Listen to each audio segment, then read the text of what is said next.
اعوذ باللہ من الشیطان الرجیم، بسم اللہ الرحمن الرحیم۔ آج پانچواں بار اس کی تلاوت کریں گے، جس میں پانچواں چھٹا رکوع تقریباً آتا ہے سورہ بقرہ کا،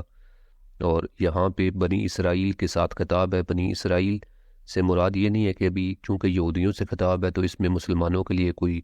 احکامات نہیں ہے، بلکہ خدا کا جو قانون ہے وہ سب کے لیے یکساں ہے۔ کوئی بھی کسی بھی قوم کا، کسی بھی زمانے کا انسان ہے، اس کے لیے سیم قانون ہے۔ مطلب یہ نہیں ہے کہ ایک انسان کو بری ذمہ قرار دیا جائے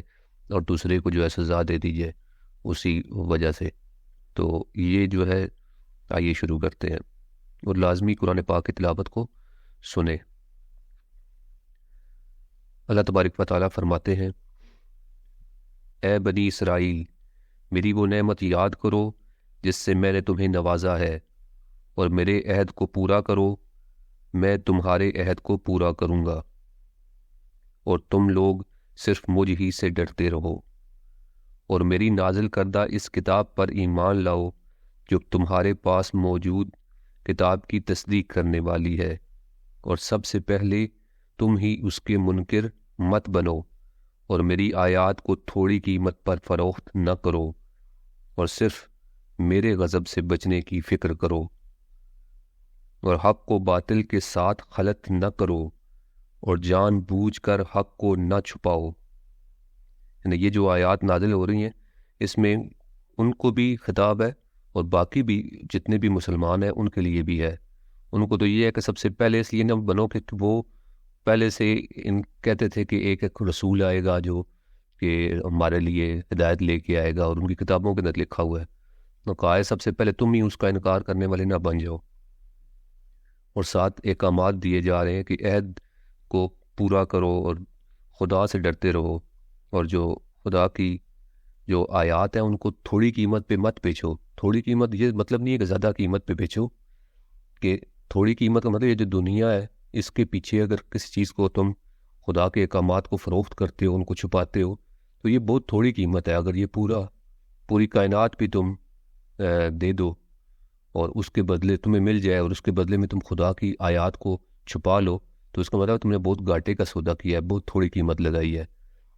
تو یہ جو دنیا ہے یہ بہت تھوڑی، اس لیے کہا گیا ہے کہ بہت تھوڑی قیمت پر مت بیچو، اس کی زیادہ قیمت تمہارے نفسوں کی، مولا علی سرکار فرماتے ہیں تمہارے نفسوں کی قیمت جنت ہے، اسے کسی اور چیز کے عوض فروخت نہ کرو۔ تو یعنی یہ جو انسان ہے اس کی ایک ویلیو کس طرح سے پتہ چلتی ہے، جتنا وہ اس کو قیمتی سمجھتا ہے، اپنے لیے صرف جنت کے عوض اپنا سودا کرو۔ کہ مومنین کی صفات میں سے یہ ہے کہ انہوں نے اپنی جانوں کو جنت کے عوض فروخت کر دیا ہے۔ اس دنیاوی چیزوں کے پیچھے جو ہے اپنے ایمان کو فروخت مت کرو، اس کا سودا مت کرو۔ حق کو باطل کے ساتھ خلط نہ کرو، اور جان بوجھ کر حق کو نہ چھپاؤ۔ مولا علی سرکار فرماتے ہیں کہ حق اور باطل کو جب آپس میں گڑ مڑ کر دیا جاتا ہے اس وقت لوگوں کو جو ہے نا وہ گمراہ کیا جاتا ہے، ورنہ اگر حق علیحدہ رہے باطل علیحدہ رہے تو لوگوں کو سمجھ آتی ہے کہ یہ حق ہے یہ باطل ہے، تو لوگ ڈیفینیٹلی حق کو چوز کریں گے۔ لیکن ہوتا یہ ہے کہ کچھ حق سے لیا جاتا ہے، کچھ باطل سے لیا جاتا ہے، ان کو مکس اپ کر کے تو پھر لوگوں کے سامنے پیش کیا جاتا ہے، ان کو سمجھ نہیں آتی کہ یہ حق ہے یا باطل ہے، تو وہ اس کو اختیار کر لیتے ہیں۔ اس لیے یہ بہت خطرناک ہے کہ حق کو باطل کے ساتھ مکس کر کے چیزوں کو بیان کر دینا۔ اور نماز قائم کرو اور زکوٰۃ ادا کرو، اور اللہ کے سامنے جھکنے والوں کے ساتھ جھکا کرو۔ یعنی جو قیام کا ایک اجتماعی طور پہ اکٹھا ہو کے خدا کی عبادت کی جاتی ہے اس کا بہت زیادہ فضیلت ہے، اکٹھے ہو کے خدا کی بارگاہ میں عبادت کرو۔ اسی لیے جو جماعت کی نمازیں ہوتی ہیں ان کا بہت زیادہ اہتمام کرنا چاہیے۔ اور نماز قائم کرنے کا مطلب یہ ہے کہ ایک پہ در پہ اپنی نمازوں کو ایک کے بعد دوسرے قائم کرتے چلے جاؤ۔ جس طرح ایک دیوار بنتی ہے، بلڈنگ بنتی ہے، تو اس اینٹ کے اوپر اینٹ رکھی جاتی ہے، پھر جا کے وہ ایک کنسٹرکشن کی عمارت کھڑی ہوتی ہے۔ یہ نہیں ہوتا درمیان میں کچھ چھوڑ دی اور پھر کچھ، اور اس کے بعد پھر کچھ لگا دی، دیواروں کے سوراخ ہوئے ہوئے، اس طرح سے نہیں۔ یعنی اپنی نمازوں کو مستقیم مزاجی کے ساتھ ادا کرو، اور زکوٰۃ ادا کرتے رہو۔ اور با مساکین کا حق ہوتا ہے انسان کے مال کے اندر، اگر کسی کو اللہ تعالیٰ نے عطا کیا ہے تو وہ اس میں سے دوسروں کو عطا کرے گا، تو وہ کوئی ان کے اوپر احسان نہیں ہے، بلکہ وہ خدا تعالیٰ کے دیے ہوئے میں سے خدا کا شکر ادا کر رہا ہے۔ یہ ایک شکر کا طریقہ ہے کہ انسان خدا کی مخلوق کا جو ہے وہ خیال رکھے۔ کیا تم دوسرے لوگوں کو نیکی کا حکم کرنے کا کہتے ہو اور خود کو بھول جاتے ہو، حالانکہ تم کتاب اللہ کی تلاوت کرتے ہو؟ کیا تم عقل سے کام نہیں لیتے؟ عام طور پہ یہ جو جتنے بھی نیک لوگ ہوتے ہیں ان کے اندر یہ بیماری آ جاتی ہے کہ وہ یہ سمجھتے ہیں کہ میں نے دوسرے کو بتا دیا تو میرا حق ادا ہو گیا، میں نے بس دوسرے کو بتانا ہے، خود اپنے آپ کو بھول جاتے ہیں، دوسرے کی طرف ایک انگلی کیے رکھتے ہیں کہ اس کے اندر یہ بیماری ہے، وہ یہ صحیح نہیں کرتا، لیکن اپنی طرف جو 3 انگلیاں آ رہی ہوتی ہیں اس کو بھول جاتا ہے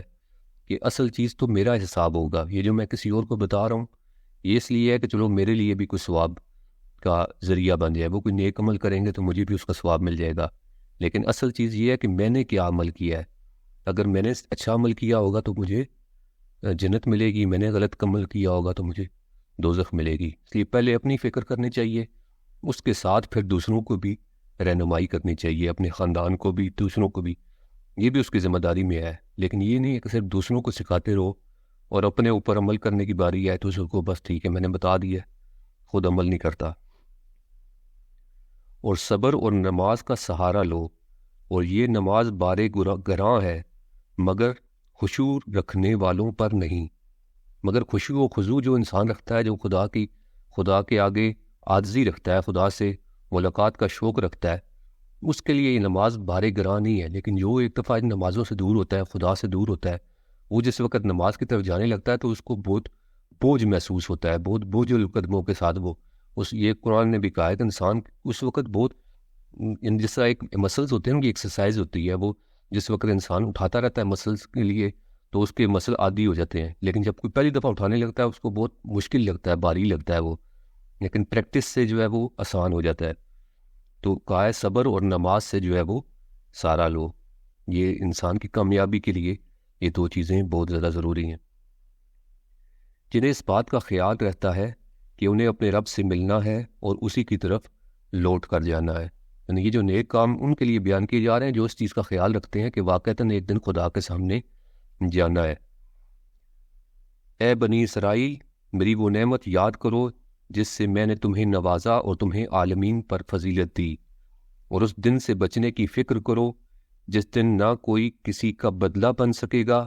اور نہ کسی کی سفارش قبول ہوگی اور نہ کسی سے کوئی معاوضہ لیا جائے گا اور نہ ان کی مدد کی جائے گی، یعنی جو کچھ کرنا ہے اس دنیا کے اندر کرو، اس وقت کہہ لو گا کہ اس وقت یہ ہو جائے گا وہ ہو جائے گا، اس وقت تمہارے کام پھر کچھ بھی نہیں آئے گا، ابھی جو کچھ تم نے کیا ہوگا جو تمہارے ساتھ جائے گا وہی تمہارے کام آئے گا۔ آگے فرمایا اور وہ وقت یاد کرو جب ہم نے تمہیں فرعونیوں سے نجات دی جو تمہیں بری طرح اذیت دیتے تھے، تمہارے بیٹوں کو ذبح کرتے تھے اور تمہاری بیٹیوں کو زندہ رہنے دیتے تھے، اور اس میں تمہارے رب کی طرف سے بڑا امتحان تھا۔ اور وہ وقت بھی یاد کرو جب ہم نے تمہارے لیے سمندر کو شق کیا، پھر تمہیں نجات دی اور تمہاری نگاہوں کے سامنے فرعونیوں کو غرق کر دیا۔ اور وہ وقت بھی یاد کرو جب ہم نے موسیٰ سے 40 راتوں کا وعدہ کیا تھا، پھر اس کے بعد تم نے گوسالہ کو بغرض پرستش اختیار کیا اور تم ظالم بن گئے، پھر اس کے بعد ہم نے تمہیں معاف کر دیا کہ شاید تم شکر گزار بن جاؤ۔ اور وہ وقت بھی یاد کرو جب ہم نے موسیٰ کو توریت، کتاب اور فرقان،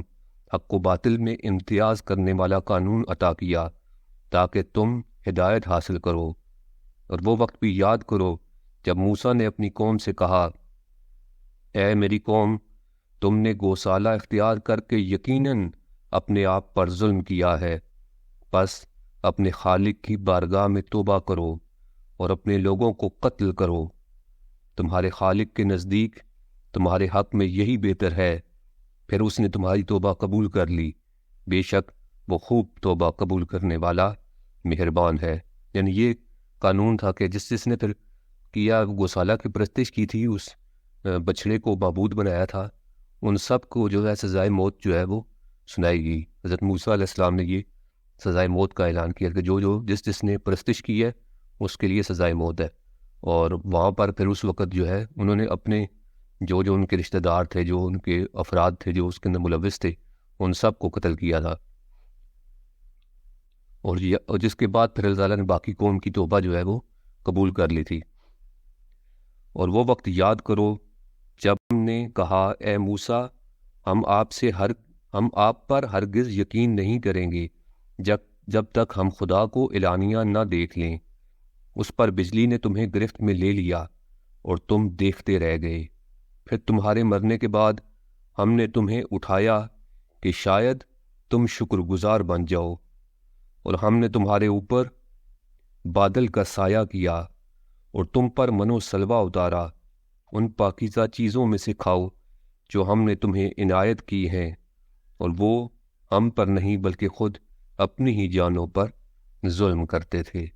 یہ حضرت موسیٰ علیہ السلام کی جو ہے وہ واقعات، حضرت موسیٰ علیہ السلام بنی اسرائیل جو ہے یہ اس پہ بہت زیادہ عنایات ہوئی ہیں، اس کے واقعات ان کے بیان کیے جا رہے ہیں کہ ان کے ساتھ یہ ہوا۔ تو اس کے لیے تقریباً تاریخ کی کتب کے اندر یہ پورا واقعہ ثبت ہے حضرت موسیٰ علیہ السلام کی قوم کی، کس طرح سے حضرت موسیٰ علیہ السلام نے اس قوم کے لیے کون کون سی قربانیاں دی، اس قوم کو کیا کیا کچھ دیا، کون کون سی نعمات اللہ تعالیٰ نے ان کو عطا کی، اور اس کے باوجود انہوں نے اللہ کی نافرمانی کی۔ یعنی خدا کی نعمات کے مقابلے میں خدا کا شکر ادا کرنا چاہیے، نہ کہ نافرمانی میں چلے جانا چاہیے۔ خدا تعالیٰ سے دعا ہے کہ ہم سب کو قرآن پاک پڑھنے، سمجھنے اور اس پر عمل کرنے کی توفیق عطا فرمائے۔ جزاکم اللہ خیر۔